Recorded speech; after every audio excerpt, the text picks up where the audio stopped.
The More You Know is a media and tech literacy series produced by Independent Thinker. It aims to help the public become more knowledgeable about our digital world. In this episode, we cover: what is the Affinity economy? Thriving in the user-centric media era. Welcome to the Deep Dive. We are so thrilled to have you here with us today. Right now, multi-billion-dollar decisions about the media you consume on your supercomputer smartphone are being made based on, and I'm not kidding, the 19th century farming calendar. Yeah, which sounds completely absurd when you say it out loud. It really does. I mean, welcome to the Deep Dive. Today, we are tearing down the invisible architecture of the media and advertising worlds. Right, because we're looking at a system that completely surrounds you, but it operates by rules that have fundamentally, irrevocably changed. Exactly. And our mission today is to figure out how and why. We're pulling from a really fascinating masterclass presentation. Yeah, from Season 2, Episode 10 of the Media Odyssey podcast. Right. And the speaker there is a former television executive who calls himself a media cartographer. Which is a great title. It is. And he uses hard, verifiable data to map out this new terrain. He's separating the industry's, feelings from the actual facts. And charting the death of the traditional gatekeeper economy, basically. Right. And the rise of what he calls the Affinity economy. So, okay, let's unpack this. If the old gatekeepers are dead, who actually owns the gates right now? Well, to understand that, you really have to look at the hardware. For decades, the assumption was always that traditional networks like the broadcasters and legacy studios were the gatekeepers. Because they own the pipes, right? The distribution. Exactly. But the source's data proves that era is just over. Big tech has completely swallowed media. Oh, completely. Yeah. If you look at the smartphone market, 100% of it is controlled by exactly two companies, Apple and Alphabet, Google's parent company. Just two companies. That is a staggering duopoly. And the speaker calls the smartphone the remote control of life, which is so true. Oh, yeah, from the second you wake up. Right. You use it to order an Uber, check your bank, read the news, and obviously consume almost all of your media. Yeah, they built the infrastructure, what the speaker calls the whip. But here's where I kind of want to push back a little on the source's premise. He argues that even though Apple and Alphabet built the whip, the consumer's making all the choices. Right. But, are we really in control? If I open YouTube, an algorithm decides what 10 thumbnails I see. Apple and Google still write the code. They still built the casino, It's a fair challenge, but you have to look at the mechanism of that algorithm. It only functions in response to your behavior. So it's more of a mirror than a dictator. Exactly.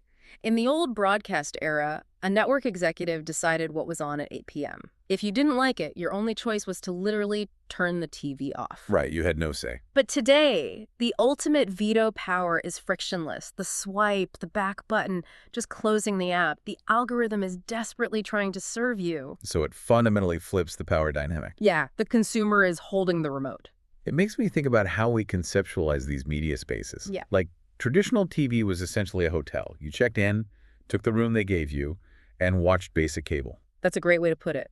But this new era, what the speaker calls the user-centric era, is more like hosting a potluck in your own apartment building. Like, Apple and Google are the landlords who built the building, sure. Right.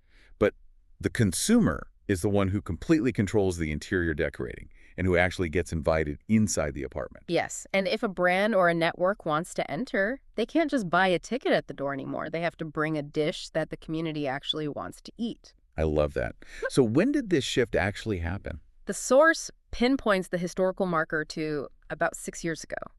That was when massive legacy players like Disney effectively threw out their decades-old wholesale models. To chase Netflix down the direct-to-consumer rabbit hole. Exactly. And the moment you decide to go direct-to-consumer, you hand all the leverage to the user. You are now entirely in service to them. Which means you absolutely have to understand who they are. You'd think so, right? Right. But according to the source, they don't. And this is where that farming calendar comes in. Oh, this part is wild. Because if the user is completely in charge, you would assume these multi-billion-dollar networks would be hyper-focused on exactly who is holding that remote. But they're not. They are still desperately clinging to the traditional 18 to 49 demographic metric. Which is just broken. It's incredible when you trace the mechanics of it.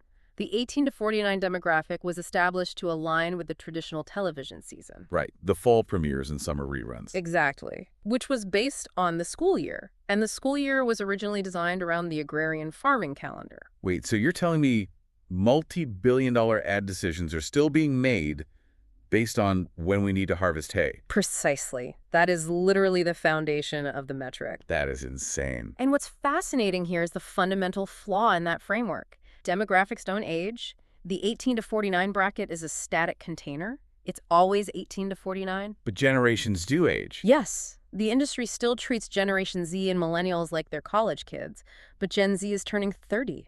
Millennials are turning 45. Wow. They aren't kids. They're the global economy. They really are. The source states that nearly 70% of the global population is millennials and younger. 70%. Yeah. And in the U.S. workforce alone, 54% are millennials and Gen Z. There are literally more Gen Z individuals clocking into work right now than baby boomers. So why is legacy media ignoring them?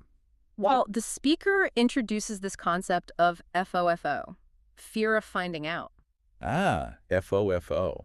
I like that. Older executives actively refuse to look at generational data because acknowledging it would invalidate their entire worldview. Because these younger generations have completely different historical context, right? Exactly. They don't remember a time before supercomputers were just in their pockets, and their formative, highly social years were entirely disrupted by COVID lockdowns. And the source also points to the 2016 election as a defining historical marker for Gen Z. Yeah, that was a huge contextual moment. Right, and just to be clear, the source isn't taking a political stance there. He's just impartially stating that growing up in that specific cultural and political environment fundamentally rewired what this generation expects from institutions. Yeah, regardless of where you sit politically, the environment you grew up in dictates your consumer behavior. Absolutely. So what happens when executives let their fear of finding out ignore that reality? The financial consequences are just catastrophic. The speaker highlights a moment when a network briefly took Jimmy Kimmel's show off the air. Okay, scheduling change. Happens all the time. Right, but it triggered a $4 billion loss in market capitalization. Wait, really? $4 billion? Just let's break down the mechanism of that. Because $4 billion is a staggering number for moving a late-night show.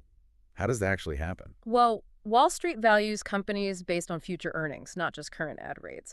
When the network made that decision, they hadn't bothered to ask a single Gen Z employee for their perspective. Oh, wow. Yeah, so it signaled to investors that the network's leadership was structurally incompetent when it came to understanding their future audience. Wall Street basically saw a company flying blind. Panicked and sold off the stock. Yeah. It was a $4 billion penalty just for not understanding the user. That is brutal. But if the traditional demographic models are that broken, we probably need to look at the platforms themselves. Definitely. Because the data the source presents on premium streaming, which is the exact model everyone sacrificed their legacy businesses to build, is grim. Yeah, it's what he calls a churn apocalypse. Let me ask you, the listener, a direct question. Have you ever signed up for a service just to binge one show and immediately canceled it? Oh, I'm sure they have. Because if you have, according to the source, you are the exact problem driving this existential crisis in media. The numbers on this are startling. In the premium streaming video on demand space SVOD across 2024, the industry saw 174 million new signups. Okay, sounds good so far. But simultaneously, they had 148 million cancellations. That is an astonishing ratio. You're basically bailing water out of a sinking boat with a colander. It completely comes down to the frictionless mechanism of modern subscriptions. Think about how you used to cancel cable. Oh, a 2-hour phone call with a retention specialist who begs you to stay. Exactly. They'd offer you 6 free months of HBO. But today, you double-click the side button on your phone, authenticate with Face ID, and it's canceled. It takes 3 seconds. And because it's so easy, you get these serial churners. The data says they now make up 40% of all new subscribers. 40%. People who just sign up, watch a show, and leave before the next billing cycle. And consumers have actively cut back their media diet by about 6% overall, right? That's roughly 30 minutes a day. Yeah. And why did this happen? The burst of streaming economics was artificially inflated by the COVID crisis. We were a captive audience. Right. But without that captive audience, the reality of infinite choice is finally catching up to the platforms. But streaming is still doing better than traditional TV, right? Yeah. Because traditional pay TV and broadcast are basically in free fall. Falling off a cliff.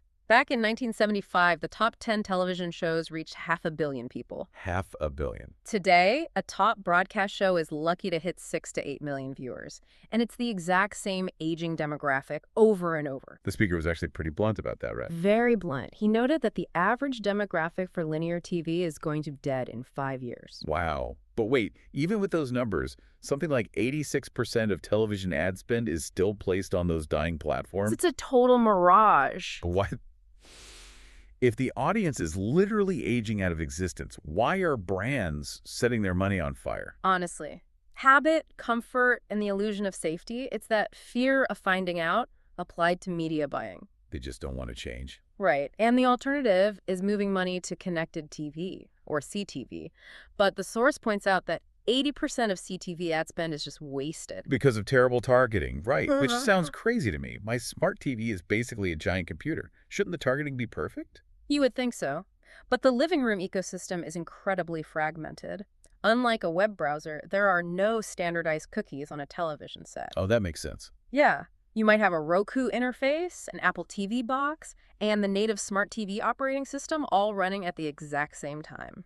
And none of those systems are talking to each other. Exactly. They don't share data. So ad buyers can't effectively frequency cap their campaigns. Which is why I get served the exact same commercial 5 times in 1 hour. Yes. It annoys the viewer and wastes 80% of the brand's budget. Okay, so traditional TV is a mirage, premium streaming is bleeding out, and connected TV ads are a fragmented mess. This leaves a massive vacuum. Huge. Where are millennials and Gen Z actually spending their time? And the answer to that basically redefines what television even means. Right, because the new television is YouTube. The scale of YouTube's dominance is almost hard to wrap your head around. It really is. Based on the data, YouTube is now larger than Disney, NBC Universal, Paramount, and Fox combined. We are talking about 1 billion hours of YouTube consumed daily, specifically on television screens. Not on a phone on the subway. Nope. Sitting on the couch, watching the biggest screen in the house. And for 16 to 24-year-olds, YouTube is the undisputed #1 streaming platform. Period. And even as you age up the demographics, once you factor in co-viewing with kids and premium subscriptions, YouTube just remains dominant. But here's where it gets really interesting. 73% of this YouTube viewing is on content that is 30 minutes or longer. Which is a huge mental shift. Yeah. We have to shatter that old mental model of YouTube as just a place for 15-second grainy fail videos. This is long-form, lean-back television. Fully produced, high-retention content. And it is driving a massive economic shift. The creator economy has grown 25% annually over the last 5 years. Compared to corporate legacy media. Growing at just 3%. Creators are the new Hollywood studios. They are the new cultural center. The source lists some crazy examples of this. He cites Joe Rogan's podcast, noting that its cultural reach is so massive it essentially dictates national conversations. Right, he even impartially points out its influence on recent elections. Exactly. And then you have Jake Paul literally breaking Netflix's servers during a live boxing match. Oh, that was wild. Mr. Beast securing a $100 million content deal from Amazon. But the example that really highlights the mechanical advantage of creators is Darman. Darman is fascinating. He completely exposes the bloated cost structure of traditional Hollywood. Because he's creating 5 hours of original scripted content every single week. For pennies compared to Hollywood. 5 hours a week. A traditional network might take a year and $10 million to produce a single pilot episode. How is he doing 5 hours? By utilizing an entirely different production mechanism. He shoots lean, he iterates constantly, and most importantly, he has a real-time feedback loop. The comments section. Exactly. Right. Traditional TV shoots an episode and waits months to see if an audience likes it. Darman uploads a video, reads the YouTube comments, and the writing room adjusts the script for the next day's shoot based on immediate data. It's guaranteed audience alignment at a fraction of the cost. And didn't he just launch a dedicated channel on Samsung TV Plus? Yeah, and was paid up front for it. Unbelievable. Which brings up a critical prediction the source makes about the future of hardware and platforms. The TikTok prediction. Right. And again, just impartially reporting the source here, he points out the ongoing political and corporate maneuvers regarding the ownership of TikTok in the U.S. Yeah, mentioning U.S. political figures making deals. Right. But regardless of who ends up owning it, The structural prediction from the speaker is that TikTok is seconds away from being integrated natively into our television sets. Just as it already is in overseas markets. Once TikTok is baked into the television OS, Meta's Reels won't be far behind. The living room will become a fully vertically integrated social video environment. So the source's advice here is highly tactical. You need to build your content and advertising infrastructure for YouTube today so you have the required muscle memory for tomorrow. Exactly. When platforms like TikTok inevitably make the leap to the 65-inch screen, you'll be ready. Okay, so if you're a brand or a legacy publisher or just anyone trying to survive in this fragmented, creator-dominated landscape, how do you actually adapt? You have to adopt the rules of the affinity economy. Because you can't just buy a 30-second spot on a hit sitcom anymore. No, the affinity economy is the antidote to the churn apocalypse. It demands that we abandon vanity metrics. Like empty views or impressions. Right. 1 billion impressions mean absolutely nothing if the consumer scrolls past and immediately forgets your brand exists. The new metric is the Key Passion Index, or KPI. Key Passion Index, meaning genuine fandom. Give me a concrete example. What does that look like in practice? Let's look at the mechanics of Angel Studios. They have completely removed the traditional Hollywood gatekeeper, the studio executive who just guesses what the audience wants. Right. Instead, they use an Angel Guild, which is a community of 1.5 million paying members. When a filmmaker pitches a movie, the Guild watches the animatics and pitches, and they vote. And if the Guild doesn't approve it? The movie doesn't get made, period. Wow. That is mathematically de-risking a product launch. Exactly. And it goes even deeper. Because the audience approved it, Angel Studios knows exactly who their core evangelists are before they spend a dime on marketing. That's brilliant. They even utilize regulatory mechanisms like a Red J offering to allow their fans to invest directly in the films. They raised $55 million in 18 days directly from their community. $55 million in 18 days. Yeah, and they currently have the highest per-release box office average in independent film. Because they aren't buying reach, they are activating affinity. The source also highlights the Canadian Broadcasting Corporation, the CBC, right? Yeah, this is a great example of overcoming that fear of finding out. They took their premium, expensive, long-form content and put it directly on YouTube. Which I'm sure terrified the executives. Well, internally, there was a massive panic. They were terrified it would cannibalize their proprietary streaming app. But it didn't. The mechanism of the YouTube algorithm produced the exact opposite result. By placing their content on YouTube, they utilized the world's most powerful recommendation engine as a top-of-funnel discovery tool. So people found it there and then went to the app. Exactly. The data proved that app engagement actually increased. And crucially, the audience they found on YouTube was a full generation younger than their app users. Wow. And 2 generations younger than their broadcast viewers. They expanded their ecosystem just by meeting the user where they already lived. And we see brands doing this too, right? Lego, Crocs, Duolingo. They aren't acting like advertisers. They're acting like entertainment channels. Right. Duolingo doesn't post boring tutorials about learning Spanish. No, they post unhinged, highly entertaining TikToks featuring their owl mascot. But let me pose a practical scenario here. It's easy to build affinity if you are Lego. People fundamentally love toys. Sure. But what if you are a bank or an insurance company? A checking account is just a commodity. How does a boring essential service get a Gen Z consumer to actually feel affinity toward them? By fundamentally changing the value exchange. The source describes this as moving from filling parts to filling hearts. Filling hearts. Okay, how does a bank do that? Well, if you are a bank, you can't just compete on interest rates anymore. The speaker specifically calls out financial illiteracy as a massive, paralyzing stressor for younger generations. Oh, absolutely. If a bank utilizes creators to genuinely educate Gen Z, teaching them how to build credit, how to negotiate a salary, how to manage debt, they are solving a real emotional problem. They're providing utility disguised as entertainment. Precisely. And that builds a layer of trust. When you build trust through education and community management, you drastically lower your customer acquisition costs down the line. When that person eventually needs a mortgage or a business loan, they come to you. Exactly. It requires shortening the distance between a piece of content and a transaction. Much like how the Vivo platform allows you to buy a concert ticket directly while watching a music video. You have to give the consumer a reason to care beyond just the transactional utility. Right. Let's zoom out and kind of summarize all these massive tectonic shifts we've talked about. We are witnessing the definitive end of the gatekeeper era. Without a doubt. The traditional demographic models, which are literally based on a 19th century farming calendar, are blinding legacy media to the reality that generations are aging out of their systems. Meanwhile, premium streaming is suffering a churn apocalypse. Driven by frictionless cancellations, yeah? Yeah. And traditional TV is an aging mirage.